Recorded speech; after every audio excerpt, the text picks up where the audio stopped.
We're now joined by Kyle Larson, defending race winner and driver of the number 42 DC Solar Chevrolet for Chip Ganassi Racing. Kyle, you've had some success here, specifically winning from the pole last year. What are your keys to success here at this track?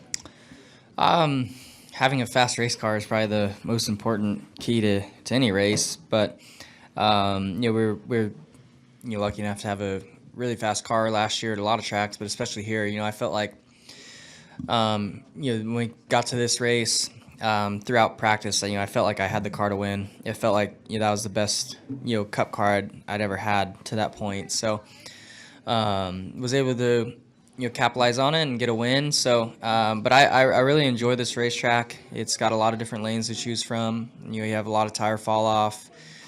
Just kind of is a track that suits my driving style quite a bit. So I think that's why we've had a little bit of success here with a couple Xfinity wins and then the Cup win last year. So just you're running the Cup car this weekend, but we should be good. Awesome. We'll go ahead and open it up for questions.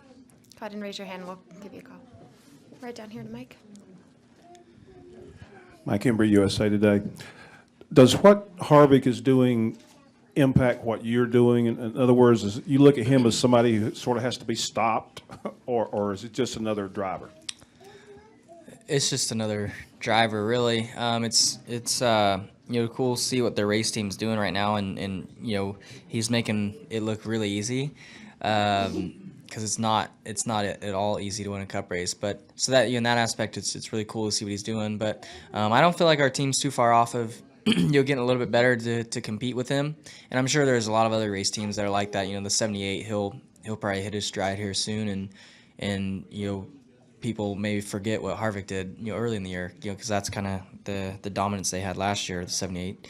And then us, hopefully we can get a little bit better and contend, but we just got to keep doing what we're doing and try and execute the races good, not make any mistakes, and hopefully we can be run up front at the end and have a good restart or something, good final pit stop and kind of steal a win. That's how a lot of these Cup races, Cup wins come. But Harvick's been extremely dominant, but I don't think we're too far off of that.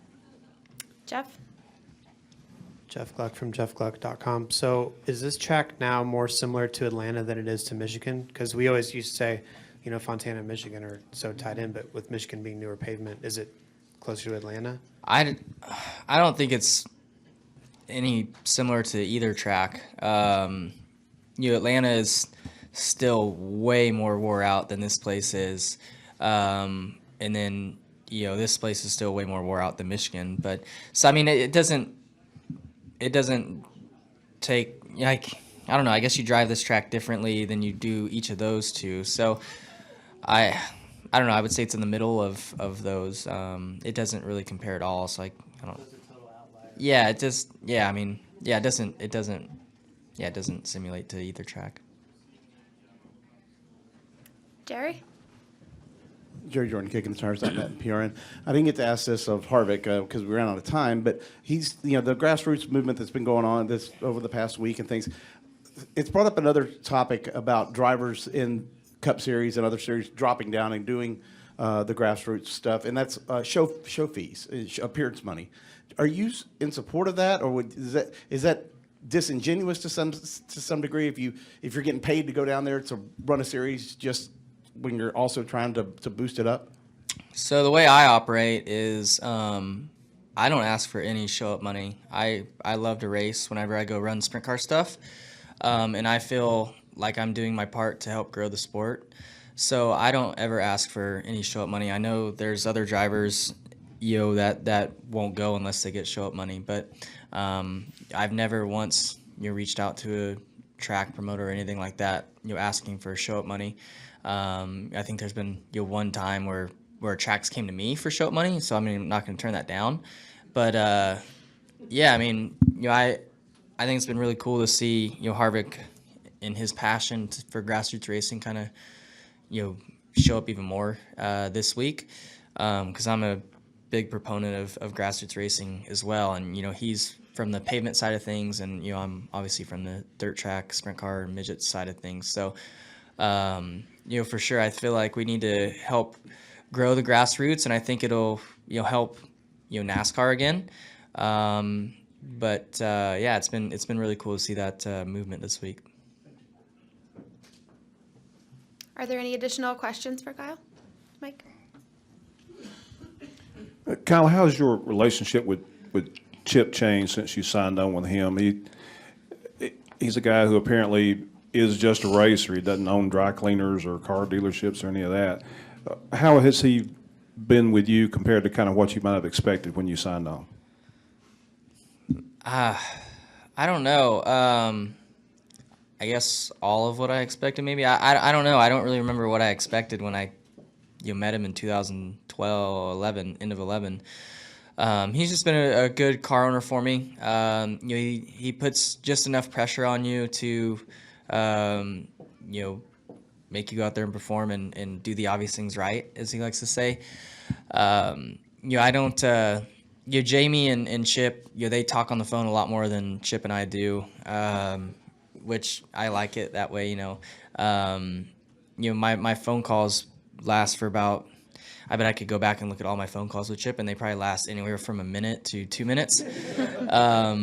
He's very quick with our conversations, and I think that's cool. He's a very unique person and different than any other person I've ever met in my life, and I enjoy being around him.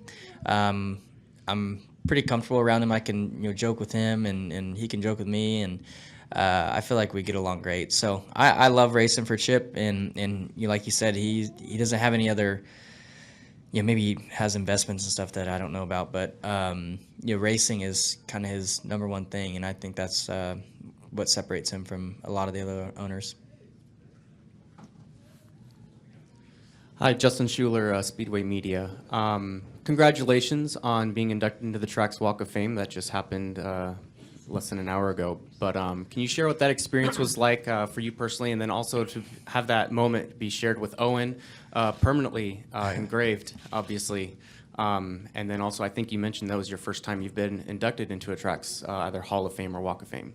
Yeah, that was neat. I had no idea that they had done that at this racetrack until a couple weeks ago. And I didn't know it was going to be like a big fan event. I thought it was just going to kind of be like a couple media members and stuff like that over there, and you step on some concrete or whatever. And but no, there was a lot of fans out there, which was really cool, and a lot of my fans, which was nice. And getting to get awarded that and get my permanent mark on this racetrack, and have Owen's little handprints there, which I think is funny too, because I have my footprints, and then his hands are right below it. I'm like, people are gonna look at that and be like, man, Kyle Larson's got really small hands. But no, it was cool to do that and get the surfboard, and the trophy that I won from this race last year is still the coolest trophy I've got in my collection, and probably one of the coolest ones I'll ever have in my collection. So this race does a lot for their winner, and it's cool to see that. Awesome. Any final questions for Kyle? Great. Thank you, Kyle, and good luck this weekend. Thank you.